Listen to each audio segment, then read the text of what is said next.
শিক্ষায় শিক্ষা বাড়ে, এই কথাটার মধ্যেই গভীর সত্য লুকিয়ে আছে। প্রশ্ন হলো জ্ঞানের প্রথম দরজা। কেন? জিজ্ঞাসা।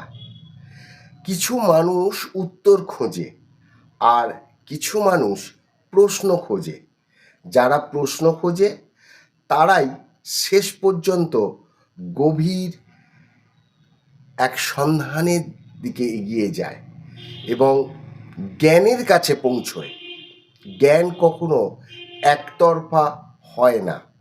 একজন প্রশ্ন করে আর একজন উত্তর খোঁজে, কিন্তু শেষ পর্যন্ত দুজনেরই নতুন কিছু শেখা হয়ে যায়।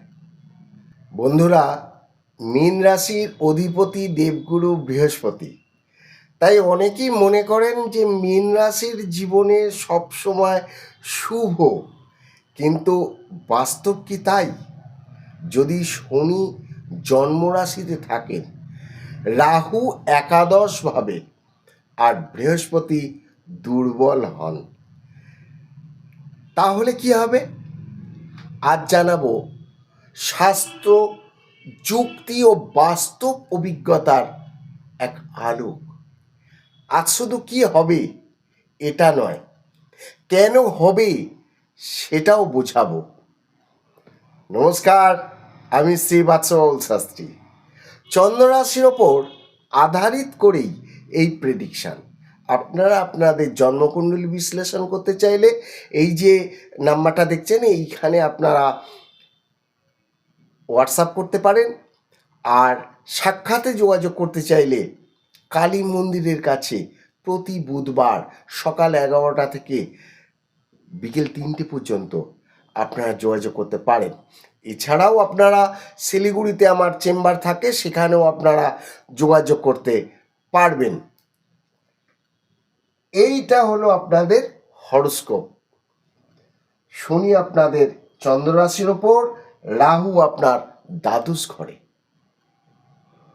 বৃহস্পতি প্রতিনিধিত্ব করেন জ্ঞান, ধর্ম, করুণা, ক্ষমা, আধ্যাত্মিকতা। মীন রাশির প্রতিনিধিত্ব করেন অনুভূতি, অন্তর্দৃষ্টি, আত্মসমর্পণ ও মোক্ষ।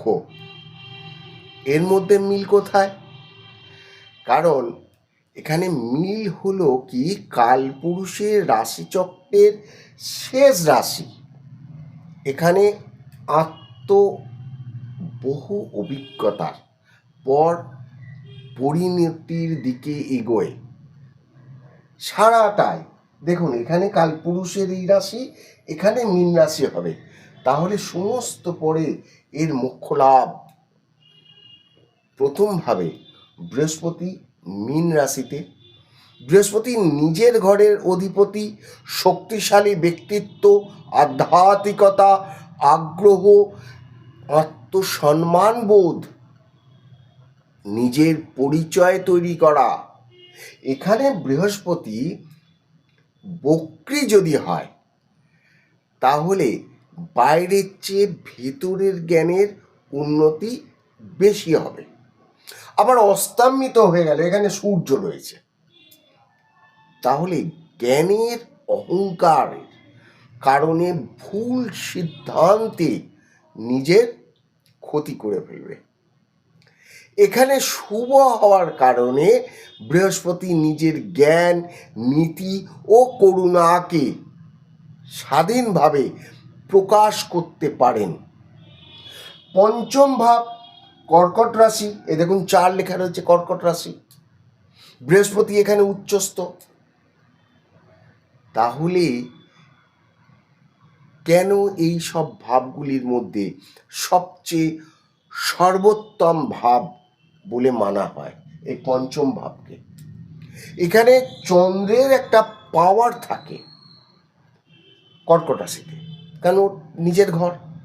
বৃহস্পতির জ্ঞান পঞ্চম ভাবের জন্য বুদ্ধি, সন্তান বা মন্ত্রশক্তি, পূর্বজন্মের ভালো ফল, এই সব কিছু মিলিয়েও। এছাড়াও এখানে গজকেশরী যোগ সৃষ্টি হওয়ার জন্য একটা ভালো প্রভাব। একাদশতম ঘর, এইভাবে নিচস্থ থাকে দশম ভাব, সেই জন্য এখানে খুব একটা ফল দেয় না। তবুও এর কারণে একাদশতম ভাবে লাভের ভাব যদি এটা হয় এবং এখানে নিজভঙ্গ যোগ বা শুভ দৃষ্টি থাকলে তাহলে কিন্তু জাতক জাতিকাদের ধীরে ধীরে সাফল্য আসতে পারে।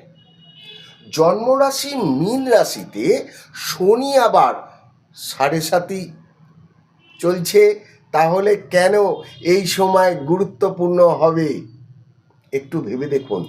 গত জীবনের বা বর্তমান জীবনের শিক্ষা কতটা আপনি কাজে লাগাতে পেরেছেন এটা আপনি দেখুন। কারণ 7.5-তে সবাই কিন্তু আপনার সাথ দেবে না, এটা মনে করুন, বুঝতে পারবেন। এর ফলে আপনার দায়িত্ব বৃদ্ধি হয়েছে, মানসিক পরিণতি স্ট্রং হয়েছে, ধৈর্যের পরীক্ষা আপনি অনেক দিয়েছেন এবং আপনার আত্মবিশ্লেষণ গভীর হয়েছে। কারণ শনি কিন্তু আপনাকে ভাঙতে নয়, গড়তে শিখিয়েছেন। রাহু কুম্ভ রাশিতে, মীন রাশির 12তম ভাব। কেন এটি গুরুত্বপূর্ণ? কারণ 12তম ভাব নির্দেশ করে বিদেশ, ব্যয়, নিভৃত জীবন, মোক্ষ লাভ। এখানে বিদেশ যোগ বাড়াতে পারে, অজানা বিষয়ে আকর্ষণ তৈরি করতে পারে, আধ্যাত্মিকতা ও বিভ্রান্তি দুই সম্ভাবনায় কিন্তু তৈরি করতে পারে। রাহু বিভ্রান্তি করে যে, কারণ রাহু সবসময় সীমা ভাঙতে চায়। হ্যাঁ, পূর্ব ভাদ্রপদ নক্ষত্রে জাতকদের গভীর চিন্তা ও আধ্যাত্মিকতার আগ্রহ বৃদ্ধি পাবে যারা এই নক্ষত্রে জন্ম নিয়েছে। আবার উত্তর ভাদ্রপদ নক্ষত্রে যেসব জাতকরা জন্ম নিয়েছে তাদের ধৈর্য, স্থিরতা ও অন্তর্জ্ঞান বৃদ্ধি হবে। আবার রেবতী নক্ষত্রে যেসব জাতকরা জন্মেছেন তাদের ক্ষেত্রে ভ্রমণ, সৃজনশীলতা, সুরক্ষা ও মানব সেবায় আগ্রহ বৃদ্ধি হবে। বন্ধুরা, আজ মীন রাশির সঙ্গে আমরা বৃহস্পতির যে মহা সিরিজ চলছিল মহারহস্যের, এটা কিন্তু শেষ অধ্যায়ে পৌঁছলাম। এই যাত্রায় আমরা শিখেছি একটি গ্রহকে শুধু উচ্চ নীচ দেখে বিচার করা যায় না, ভাব, রাশি এবং দৃষ্টি, নক্ষত্র, উচ্চ সব কিছু মিলিয়ে প্রকৃতি বিচার করতে হবে। আর জ্যোতিষের সবচেয়ে বড় শিক্ষা হলো যে গ্রহ আমাদের ভাগ্য লিখে দেয় না, তারা আমাদের সম্ভাবনার দিশা দেখায়। এই সম্ভাবনাকে বাস্তবে রূপ দেওয়া আমাদের কর্ম, ধৈর্য, প্রজ্ঞার উপর নির্ভর করে। এই সিরিজে তৈরি করতে গিয়ে আমি দেখলাম যে একটা জিনিস উপলব্ধি করেছি যে জ্যোতিষ শুধু ভবিষ্যৎ বলার বিদ্যা নয়, নিজেকে জানার বিদ্যা। প্রতিটি আলোচনা, প্রতিটি প্রশ্ন, প্রতিটি উত্তর আমাকে নতুন করে কিন্তু শিখিয়েছে। তাই আমি বিশ্বাস করি শিক্ষা বাড়ে। আজ আমি জানি আগামীকাল হয়তো আপনাদের প্রশ্ন থেকেই আরও নতুন কিছু আমিও শিখব। তাই শেখার যাত্রায় আপনাদের পাশে পেয়ে আমি কিন্তু কৃতজ্ঞ। এবারে আসছি যে এই দ্বাদশভাবে রাহু থাকায় জাতক জাতিকাদের বিদেশ যাত্রার যোগ থাকছে। তা বিদেশ যাত্রা রাহু পাঠাচ্ছে যে আপনি ওখানে গিয়ে ভালো করে শিক্ষা নিন, বা আপনার কাজের যেটা আছে সেখানে প্রমোশনের জন্য আপনি শিক্ষা নিন। বৃহস্পতি থাকার জন্য আপনাদের জ্ঞান বৃদ্ধি করাবে, আপনাদের প্রশ্ন মনের মধ্যে যখন আসবে আপনাদের প্রমোশনও হবে, কারণ আপনারা প্রশ্ন থেকে কিছু শিখবেন। আর এই শিক্ষার জন্যই কিন্তু আপনাদের সব দিক থেকে যারা পরীক্ষা দিচ্ছেন তাদের ক্ষেত্রে ভালো, যারা সরকারি কোথাও পরীক্ষা দিয়েছেন তাদের চাকরি হওয়ার সম্ভাবনা আছে। যারা বিদেশে যোগাযোগ করছেন ব্যবসার ক্ষেত্রে, কারণ ব্যবসাও কিন্তু একটা শিক্ষার দরকার পড়ে, যে আপনি কিভাবে আপনার সামনের ব্যক্তিকে ভালো করে বুঝিয়ে আপনার ব্যবসাকে উন্নত করতে পারেন। তো যেদিক লাইনেই যাক, চাই তন্ত্রের দিক থেকে হোক, চাই ব্যবসার, চাকরি, শিক্ষা, সব দিক থেকে কিন্তু এই বর্তমান অবস্থায় আপনাদের কিন্তু বেশ ভালো যাবে। এই ধরনের নতুন নতুন ভিডিও পেতে আপনারা চ্যানেলটাকে সাবস্ক্রাইব করবেনই, আর কমেন্টস করুন, কারণ নতুন ভিডিওর জন্য এবং নতুন সিরিজ তৈরি করার জন্য আপনাদেরই তো প্রশ্ন লাগবে।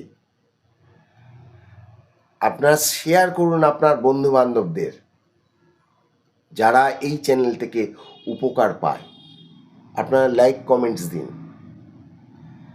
অন্যের উপকার করুন, নিজে ভালো থাকুন, অন্যকে ভালো রাখুন। ধন্যবাদ।